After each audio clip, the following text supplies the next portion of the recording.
आम आदमी पार्टी तरफ चिलिका निर्वाचन मंडलीर कार्यकर्ता सम्मिलन हो जाइछि। एही कार्यक्रम में सभापतित्व करथिले खोर्धा जिला सांगठनिक संपादक सुनील षडंगी। चिलिका सबु पंचायत रे संगठन निर्माण शेष पर्यायर। चिलिका किपरि भावे सरकारी शिक्षा व्यवस्था और स्वास्थ्य व्यवस्था फेल होइछि ता उपरे चिलिका सभापति सुभाष जगदेव आलोचना करथिले। आगामी दिन में प्रति पंचायत रे बैठक आयोजन होगाकू जाउछि बोली श्रीजुक्त जगदेव सूचना देथिले। कार्यक्रम में मुख्य अतिथि भावे आप राज्य आवाहक श्रीजुक्त निशिकांत महापात्र जोगदे बीजेडी बीजेपी मद आमिष भोजीर राजनीति को चैलेंज देउछि अरविंद केजरीवाल। ठीक सेहीपरि ओडिशा रे मध्य आम आदमी पार्टी व्यवस्था परिवर्तन करिपारिबो। सम्मानित अतिथि भावे खोर्धा जिला सभापति सुभाषिष स्वाई धन्यवाद भाषण देवा सांगरे आप किपरि साधारण जनतांक राजनीति करिथाए ताहा उपरे आलोकपात करथिले। एही कार्यक्रम रे किछि बुद्धिजीवी और बाणपुर एनएसी रो किछि युवक नूतन भावे आम आदमी पार्टी रे मिसिथिले।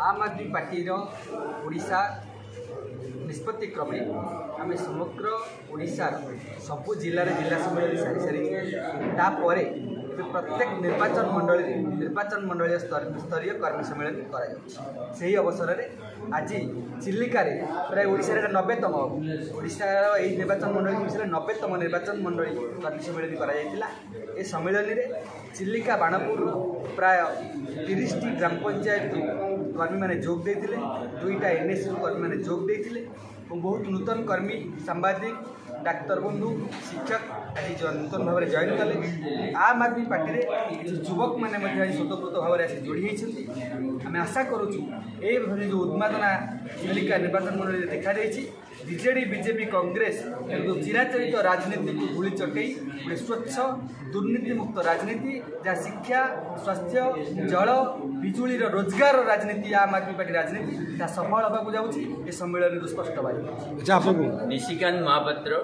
राज्य सभापति आम आदमी पार्टी आज चिलिका निर्वाचन मंडल रे आमर कर्मी मानकर सम्मेलन होता सारा ओडिशा रे वर्तमान प्रत्येक निर्वाचन मंडल रे कर्मी सम्मेलन होची से पर्याय आज चिलिका चिलिका कर्मी सम्मेलन रे आम माने चिलिका निर्वाचन मंडल रे किपरि संगठन को मजबूत करा जिवो एवं आम आदमी पार्टी रो बिजुली पानी शिक्षा स्वास्थ्य रोजगार आंदोलन को प्रत्येक घर को नियाजिवो ता उपरे रणनीति प्रस्तुत कलु। अनेक नूतन साथी भी आंदोलन में जोगदेले आम आदमी पार्टी जोगदेले जोपरी भावे सारा ओडिशा रे संगठन बढ़ी चलती एवं आज चिलिका निर्वाचन मंडल रे भी साथी मानकर जो प्रकार उत्साह और समर्पण भाव रही से गोटे कथा स्पष्ट आगामी दिन रे आम आदमी पार्टी ओडिशा रे गोटे मजबूत विकल्प देव एवं कांग्रेस बीजेपी बीजेडी रो राजनीति विरुद्ध रे जो विकल्प राजनीति कथा आम कहूँ साकार कर।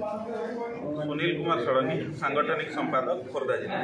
आज जो आपनकर जो सभा एजेंडा कौन देखो सभा एजेंडा सांगठनिक क्षेत्र में विकास करवा आम चिलिका निर्वाचन मंडली रे प्रत्येक पंचायत को जाई पंचायत स्तरीय आम संगठन पर्याय प्रायतः अंतिम पर्याय तो आगामी दिन में आम पंचायत स्तर में प्रत्येक पंचायत रे आम कौ भाव में बैठक करूँ आम संगठन को किभली भाव में सुदृढ़ कर रणनीति करने आम कर्मी मान उत्साहित करने यही बैठक।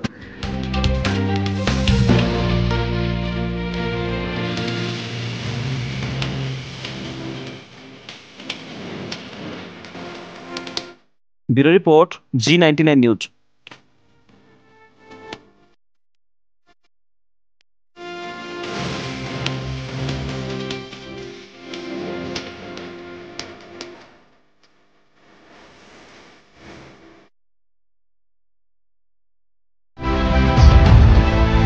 सपक्ष विपक्ष ऊर्ध्वे G99 न्यूज।